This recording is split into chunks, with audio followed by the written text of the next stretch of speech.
Hello everyone, welcome back to ADVAITHA ACADEMY.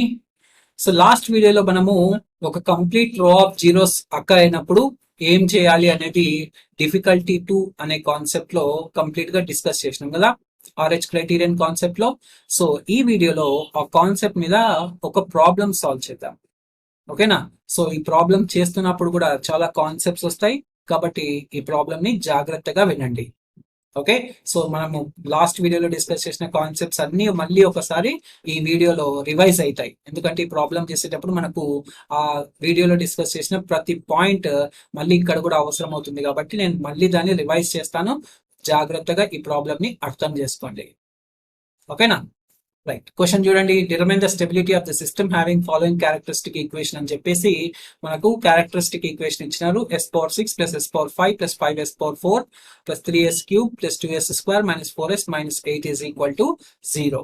Okay, so ఇచ్చిన characteristic equation కి first రౌతారీని construct చేద్దాం.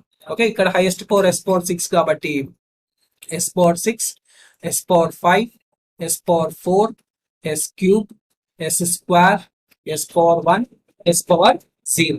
Okay, so 6 నుంచి start అయ్యి 0 వరకు కంప్లీట్ గా అన్ని రోస్ రాసినాం, ఓకేనా? సో ఇక్కడ first highest power of s లో ఈవెన్ పవర్ ఆఫ్ s లో కాబట్టి ఇక్కడ ఈవెన్ పవర్ ఆఫ్ s లో ఉన్న కోఎఫిషియన్స్ అన్ని రాయాలి.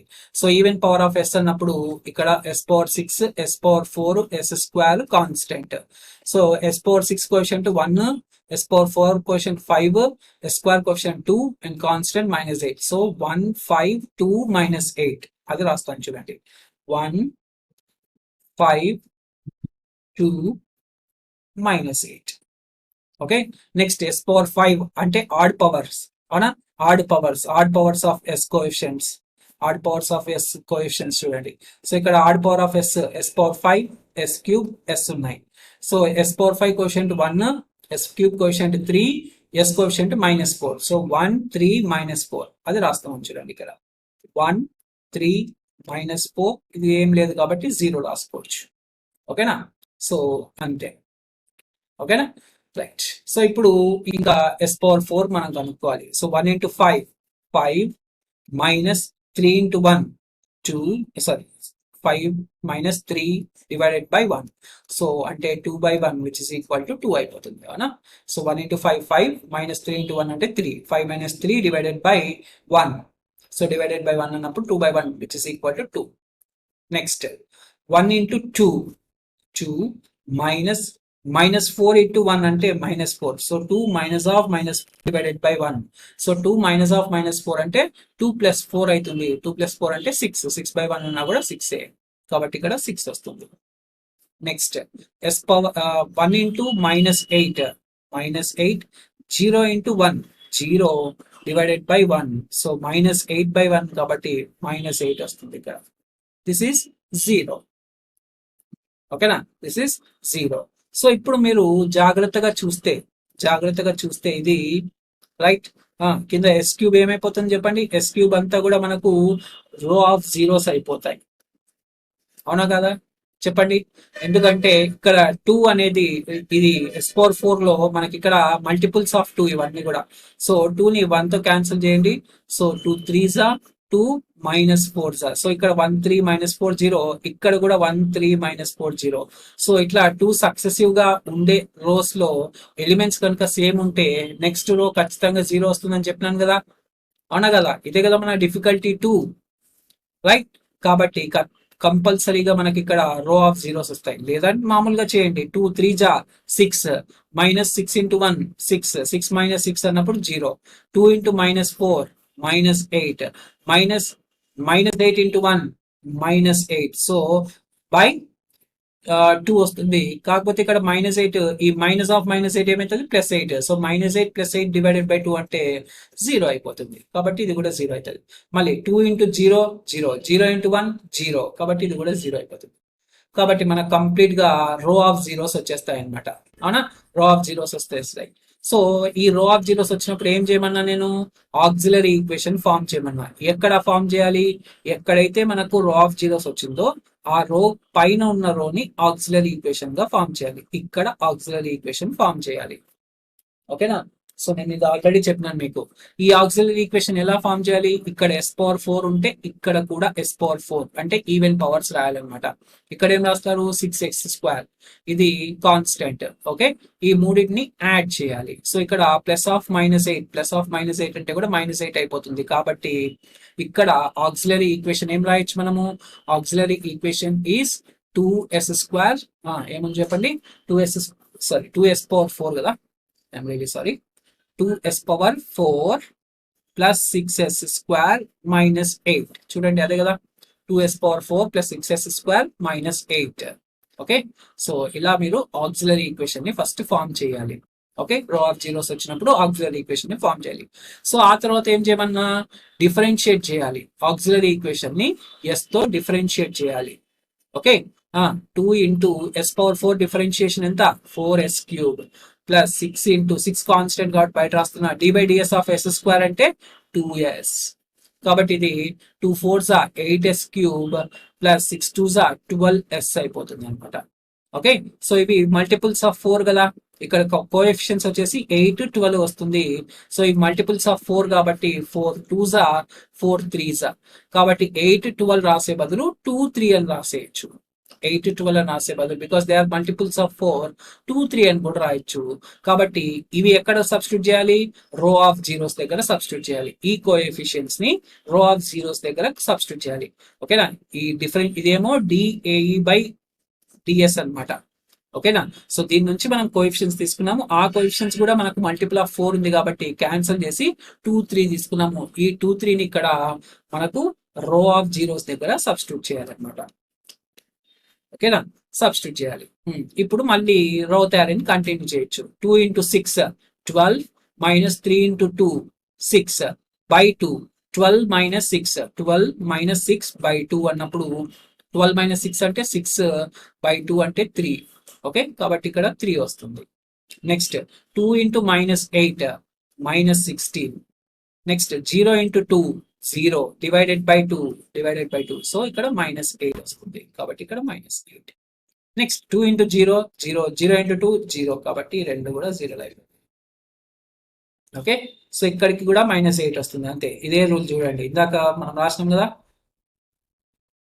ఇలా ఈ రూల్ ప్రకారం -8 వస్తుంది కదా, నార్మల్ గా చేసినా కూడా మీకు అదే వస్తుంది. Okay, so next 3 into 3 9 9 minus of 9 minus of ఇక్కడ -8 ఇంటూ 2 అంటే -16 డివైడెడ్ బై 3. సో 9 ప్లస్ 16, అవునా, -16 అంటే +16 అయిపోతుంది. 9 ప్లస్ 16 అంటే 25. 25 బై 3 అన్నప్పుడు ఇక్కడ మనకు 25 బై 3 వస్తుంది. ఓకే, నెక్స్ట్ 3 ఇంటూ 0 0 0 ఇంటూ 2 0, కాబట్టి ఇది 0 అయిపోతుంది. ఎందుకంటే 3 ఇంటూ 0 0నే, 0 ఇంటూ 2 కూడా 0నే, కాబట్టి 0. ఇది ఎలాగో 0. 3 ఇంటూ 0 0, 0 ఇంటూ 2 కూడా 0, కాబట్టి ఇవన్నీ కూడా 0 అయిపోతాయి. ఇక్కడ కూడా అన్ని జీరోస్. ఈ జీరోస్ రాసినా రాయకపోయినా ఒకటే. ఓకేనా, మనకు కావాల్సింది ఏంటి, ఫస్ట్ రో. ఇప్పుడు కంప్లీట్ అయిపోయింది, రౌతారీ అనేది కంప్లీట్ అయిపోయింది. కాబట్టి ఫస్ట్ కాలంలో ఉన్న ఎలిమెంట్స్ అన్ని కన్సిడర్ చేయండి. ఫస్ట్ కాలంలో ఉన్న ఎలిమెంట్స్ ని తీసుకోండి. చూడండి, రైట్, ఎక్కడైనా సైన్ చేంజ్ ఉందా, ఉంది, ఇక్కడ ఉంది, చూడండి ఇక్కడ ఉంది, అవునా కదా, రైట్. ఇక్కడ మనకు సైన్ చేంజ్ అనేది ఉంది, ఒక సైన్ చేంజ్ ఉంది. అన్ని పాజిటివే, ఇక్కడ వరకు అన్ని పాజిటివే, ఇక్కడ మాత్రం పాజిటివ్ నుంచి నెగటివ్ కి చేంజ్ అయిపోయింది. ఓకే, సో సైన్ చేంజ్ ఉంది కాబట్టి ఇంకా అనాలిసిస్ చేద్దామా, రైట్.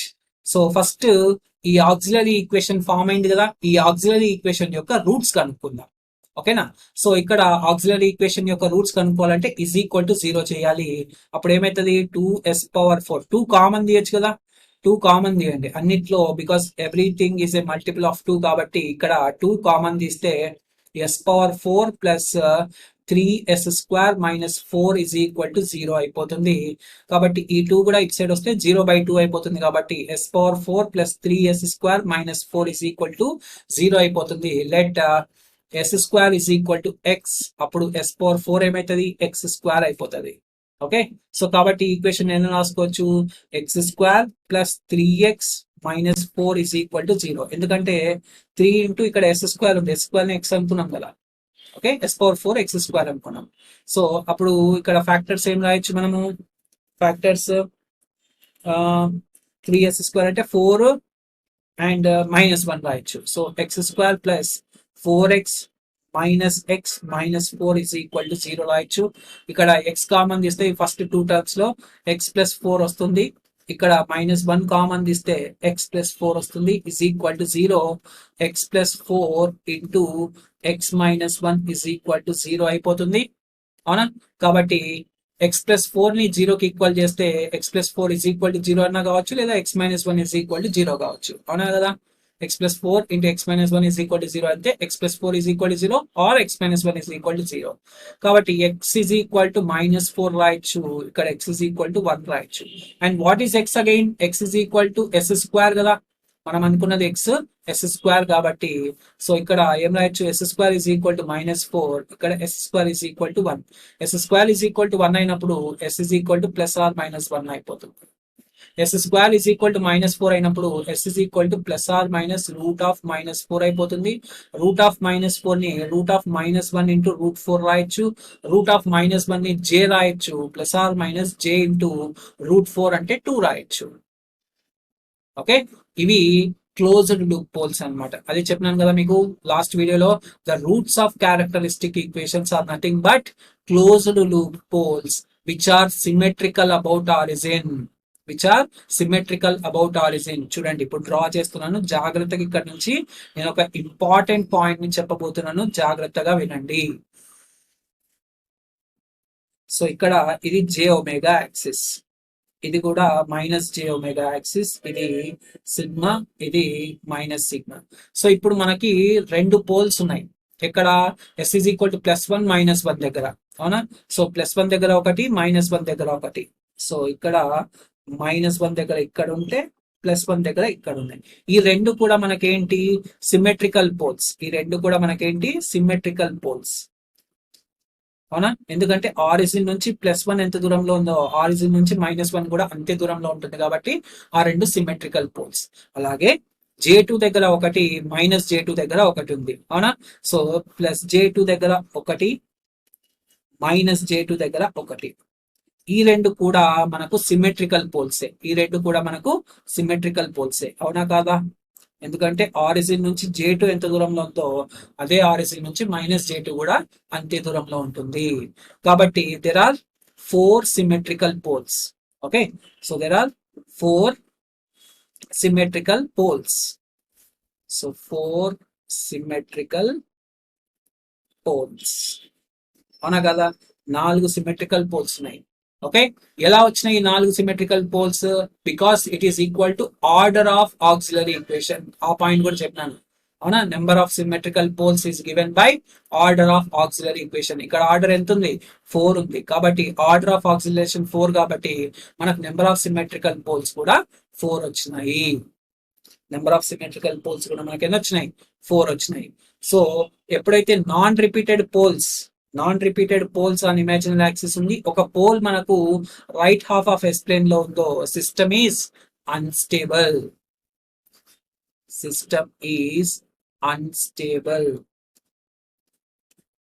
ఎందుకు సిస్టమ్ ఈజ్ అన్స్టేబుల్ అని రాస్తున్నాము? Because there is a pole in the half of s plane. Right half of s plane లో మనకు ఒక పోల్ ఉంది. ఓకేనా? అందుకే ఇక్కడ మనకు ఏమైంది? రైట్, ఒక పోల్ రైట్ హాఫ్ లో ఉంది కాబట్టి సిస్టమ్ అనేది అన్స్టేబుల్ అయిపోయింది. ఇక్కడ మీరు గుర్తుపెట్టుకోవాల్సిన ఇంకొక పాయింట్ ఉంది, చెప్తాను చూడండి. మంచి పాయింట్ ఇది. ఓకేనా? సో నేను మీకు ఒక పాయింట్ చెప్పినాను, ఏమని? ఇఫ్ ఎ పోల్, మీకు last point, if a sign change occurs below AE, then there must be a symmetrical, last but one point అనుకుంటా.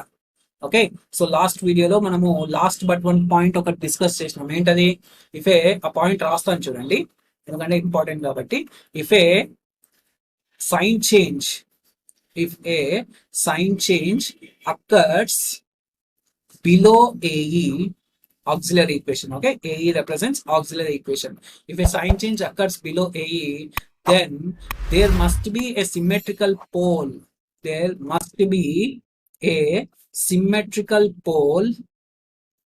symmetrical pole for the symmetrical pole in the left half of S plane, left half of S plane for the pole placed in the right half of S plane, right half of S plane. అవునా, ఈ point చెప్పినాను మీకు. Okay, last వీడియోలో last but one point, if a sign change occurs below AE then there must be a symmetrical pole placed in the left half of s plane for the pole placed in the right half of s plane. ఇప్పుడు మీరు ఈ question లో చూస్తే మీరు auxiliary equation ఎక్కడ form అయింది, s power 4 రోలో form అయింది. సో ఈ ఆక్సిలరీ ఈక్వేషన్ కి కింది పక్కనే, అవునా, కిందనే ఇక్కడ మనకు సైన్ చేంజ్ ఉంది, అవునా కాదా, ఇక్కడ మనకు సైన్ చేంజ్ ఉంది. So sign change is occurring below AE, sign change is occurring below AE కి కింది పక్కన, అవునా, ఏఈకి కింద ఉన్న రోస్ లోనే మనకు సైన్ చేంజ్ అనేది అక్కరైంది. కాబట్టి there must be a symmetrical pole. Okay, so ఈ పాయింట్ ప్రకారం ఏం చెప్పినా, then there must be a symmetrical pole in the left half of s plane for the pole placed in the right half of s plane. అదే ఇక్కడ చెప్పింది చూడండి, ఇక్కడ right half లో ప్లేస్ అయిన ఈ ఎస్ ఇస్ ఈక్వల్ టు 1 అనే pole కి లెఫ్ట్ హాఫ్ లో ఒక సిమెట్రికల్ పోల్ ఉంది, కంపల్సరీగా ఉండాలి. ఓకే, ఆబ్వియస్గా ఇక్కడ వచ్చింది అనుకోండి, కానీ ఆ పాయింట్ ని కూడా ప్రూవ్ చేయాలి కాబట్టి ఇక్కడ మీకు డ్రా చేసి చూపిస్తున్నాను అనమాట. Okay, right. సో అలా అందుకోసమే for if the sign change occurs below AE then there must be a symmetrical pole placed in the left half of s plane for the pole placed in the right half of s plane. Okay, చాలా important point అది. ఇట్లా మీరు practical గా prove చేయొచ్చు అనమాట. Okay, చూడండి next, total గా ఎన్ని పోల్స్ ఉండాలి, ఎస్ పవర్ 6 అన్నప్పుడు టోటల్ గా 6 పోల్స్ ఉండాలి. ఇప్పుడు మనకి ఎన్ని ఉన్నాయి, టోటల్ గా 4 పోల్స్ ఉన్నాయి. 4 poles which are symmetrical about origin ఉన్నాయి. కాబట్టి ఖచ్చితంగా రిమైనింగ్ 2 పోల్స్ ఎక్కడ ఉండాలి, left half of s plane లో ఉండాలి. ఇంకొక 2 పోల్స్ ఎక్కడ ఉండాలి, left half of s plane లో ఉండాలి. అంతే. ఎందుకంటే ఖచ్చితంగా సిమెట్రికల్ పోల్స్ మనకి గ్యారంటీగా 4 ఉండాలి. ఎందుకంటే number of symmetrical poles is given by the order of auxiliary equation. కాబట్టి ఓకే, సో ఇక్కడ రాయడానికి వీల్లేదు. కాబట్టి ఖచ్చితంగా మిగిలిన 2 పోల్స్ ఎక్కడ ఉండాలి, ఇంకా left half of s plane లోనే ఉండాలి. Okay, even though there is 1 pole in the right half of s plane system is unstable. Okay, so అలా ఈ ప్రాబ్లమ్ ని సాల్వ్ చేయొచ్చు అనమాట. ఓకే, సో నేను ఇక్కడ మీకు ప్రాబ్లమ్ ని మాత్రమే సాల్వ్ చేసినాను. మీకు థియరిటికల్ పాయింట్స్ కావాలి అంటే మీరు ఎగ్జామ్ లో రాసేటప్పుడు థియరిటికల్ పాయింట్స్ కూడా రాయాలి కదా. ఆ పాయింట్స్ కోసం నా లాస్ట్ వీడియోలో ఇచ్చిన నోట్స్ ఫాలో అవ్వండి. ఓకే, నా లాస్ట్ వీడియోలో మీకు కంప్లీట్ నోట్స్ ఇచ్చినాను కదా, అక్కడ నేను చెప్పిన ప్రతి పాయింట్ మీరు ఈ ప్రాబ్లం కి కూడా రాస్తే మీకు థియరీ పాయింట్స్ కూడా వచ్చేస్తాయి అన్నమాట ఈ ప్రాబ్లం సాల్వ్ చేయడానికి. ఓకేనా, అర్థమైంది కదా ఇప్పుడు. సో ఇఫ్ ఎ రో ఆఫ్ జీరోస్ అక్కర్ అయినప్పుడు form auxiliary equation and replace the row of zeros with coefficients of differential auxiliary equation. So first auxiliary equation differentiate చేసి ఆ వచ్చిన కోఎఫిషియెంట్స్ ని 0 దగ్గర సబ్స్టిట్యూట్ చేయాలి. And of auxiliary equation is given by the closed loop poles which are symmetrical about origin. So the number of symmetrical poles about origin is given by the order of auxiliary equation. ఒక్కొక్క point మీకు బాగా గుర్తుండిపోవాలన్నమాట ఇంకా. ఓకేనా, ఎందుకంటే మనకు ఇంకా మనము next 3 videos లో కూడా మనం ప్రాబ్లమ్స్ సాల్వ్ చేద్దాం. ఆ ప్రాబ్లమ్స్ అప్పుడు కూడా మీకు ఈ కాన్సెప్ట్సే అవసరం అవుతాయి అన్నమాట. ఇంకా అక్కడ చాలా మంచి ప్రాబ్లమ్స్ ఉన్నాయి. ఆ ప్రాబ్లమ్స్ సాల్వ్ చేసేటప్పుడు కూడా మనము ఈ కాన్సెప్ట్స్ ని మళ్ళీ యూజ్ చేస్తాం. కాబట్టి నేను లాస్ట్ వీడియోలో మీకు ఇచ్చిన ఆ 9 పాయింట్స్ ఉన్నాయి కదా, ఆ 9 పాయింట్స్ మీరు గుర్తుపెట్టుకోండి ఇంకా. ఓకేనా, సో ఆ 9 పాయింట్స్ కనుక గుర్తుంటే RH క్రైటీరియన్ లో మీరు ఏ ప్రాబ్లం అయినా సాల్వ్ చేయొచ్చు. ఎంత పెద్ద ఎగ్జామ్ అయినా, ఈవెన్ గేట్ IVS ఎగ్జామ్ లో ఇచ్చిన క్వశ్చన్స్ కూడా సాల్వ్ చేయొచ్చు. ఓకేనా, right. That's all for this video. We'll meet in the next video. Jai Hind.